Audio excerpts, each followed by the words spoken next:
dadweynaha sharafta leh ee bahweynta kulmiye ee maanta fagaarahan isugu soo baxay ee baaxadda iyo laxaadka leh ee muujiyey maanta ololahoodii doorashada maalintii ay ku khatimayeen salaamu calaykum waraxmatullaahi wabarakaatu ololaheennii doorashada maanta u dambaysa waxaynu diyaargaroobaynaa 13 bisha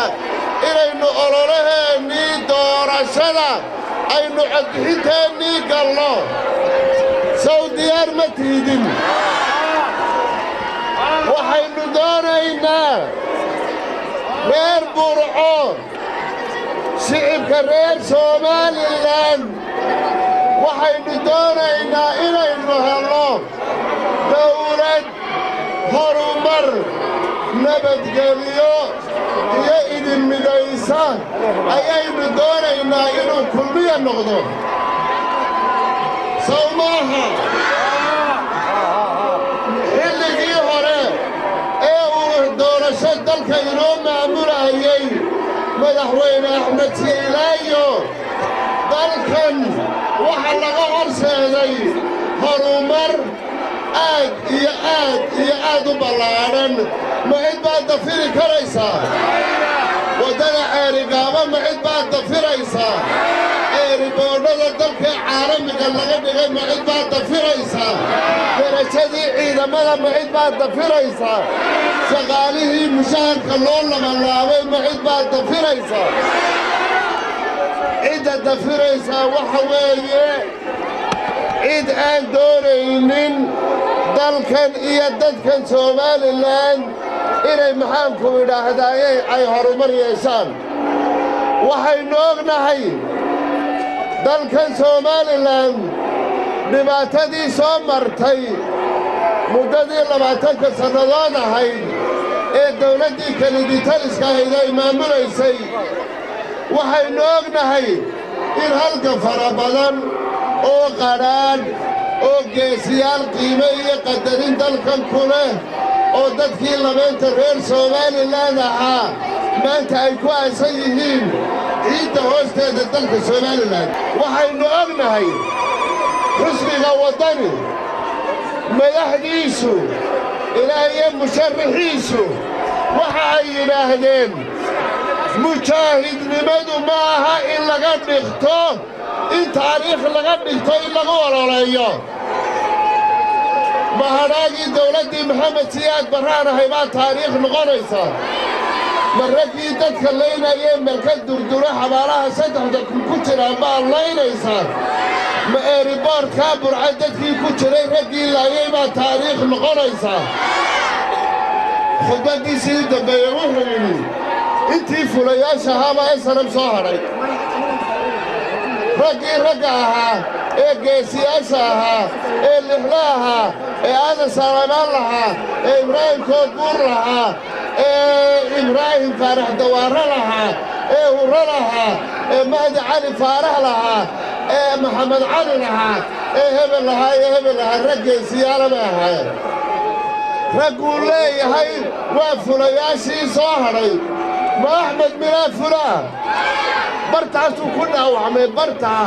cisbitaalka shakadiisuu ku dhaawacmay ma ibraahim dhaga weynaa fulaya ma cabdiraxmaan xuushaa fulaya ma cabdiraxmaanow calibaa fulaya ma maxamed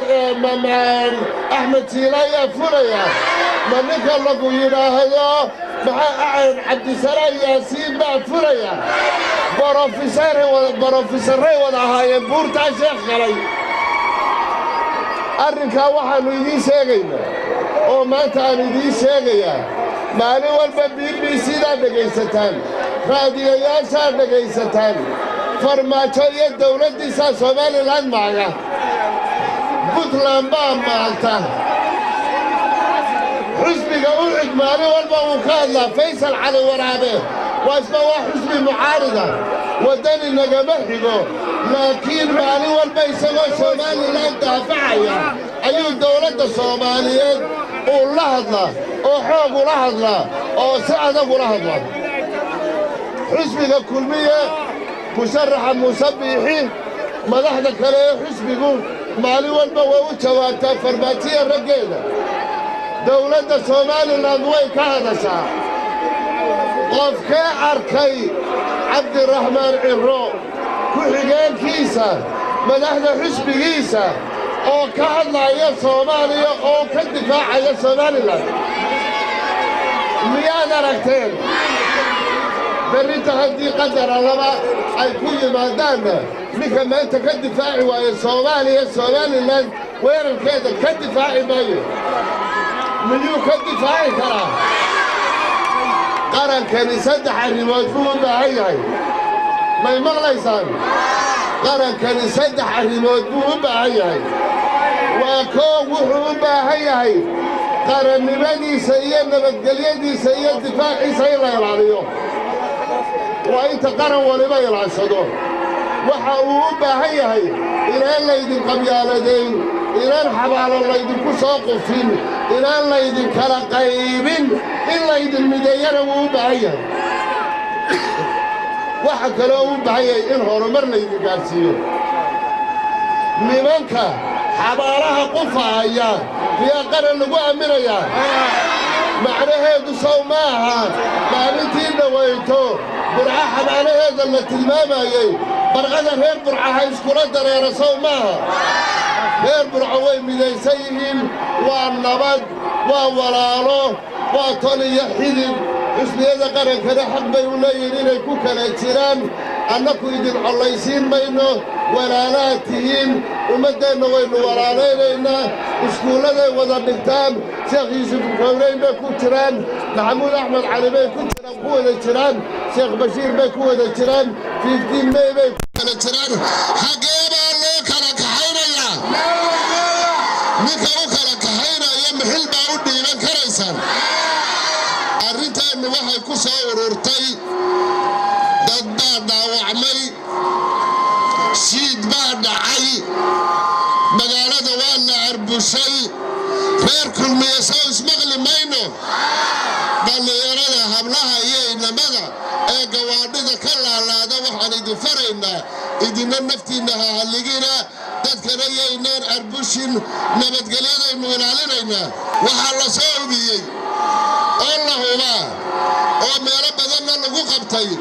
in dadka la yidhi kaadharkaa laga iibsado dee dad baa jira muwaadiniina oo waddani u codaynaya kulmiye u codaynaynin muwaadiniin baa jirta ucud u codaynaysa ninka inoo codayn waayaa ma waxaynu ku talagelaynaa kaarkiisa hala burburiyo waa xaaraan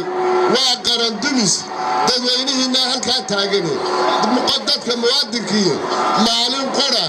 ayay waxay xaq u leeyihiin inay taladooda ka dhiibtaan ka qaybgalka siyaasadda iyo cidday dooranayaan xisbiga maanta ku fakaraya lacag yar raashin yar ummadda kaadharkooda kaga iibso miyuu qarankan maamuli karaa kaadharkiinnana waa ilaashanaysaan nabadgelyadana waa ilaashanaysaan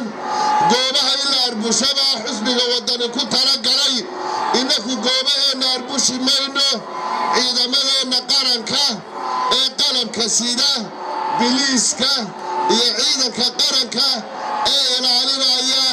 nabadgelyada iyo nidaamka arrimaha doorashada si fiican baa loola shaqaynayaa asluub baynu doorashada ku gelaynaa nabaddaynu ilaalinaynaa ninkaan ilaalinaynin isagay jirtaa reer kulmiye waxaynu ku ballamaynaa in nidaamka doorashada la ilaaliyo in carqaladda la iska ilaaliyo in nabadgelyada qaranka iyo dalka la ilaaliyo